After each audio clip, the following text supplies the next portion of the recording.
పోతే అధికారంలో ఉండి మాట్లాడడానికి తప్ప అధికారం కోల్పోతే ప్రజల తరపు నుంచి ప్రతిపక్షంలో ఉండి పోరాడేటువంటి వ్యక్తులు కాదు. ఇది ప్రజలు గుర్తెరగాలి. సో అధికారంలో ఉంటేనే నేను ఏదో అసెంబ్లీకి వెళ్తాను, ప్రజలకు చేస్తాను అంటే కాకుండా అధికారం కోల్పోయినప్పుడు ప్రజలకి నేను తరపున నేను పోరాటం చేస్తా, ప్రజలకు నేను తోడుగా ఉంటా అని చెప్పే నాయకుడు కూడా అవసరమే.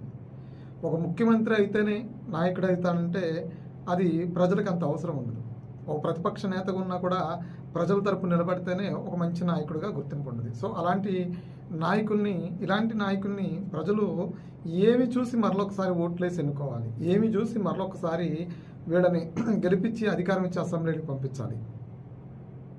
ప్రభుత్వం ఏర్పడితే మేము మీకు మంచి చేస్తామని చెప్తారు. సరే, ప్రభుత్వంలోకి వాళ్ళు వచ్చారు, గతంలో ప్రజలకు మంచి చేస్తేనే మీకు ఓట్లు వేయండి అన్నారు. మరి ప్రజలకు మంచి చేయలేదేమో తెలియదు. ప్రజలైతే ఓటు వేసే విషయంలో కొంచెం ఇంకో నిర్ణయం తీసుకున్నారు.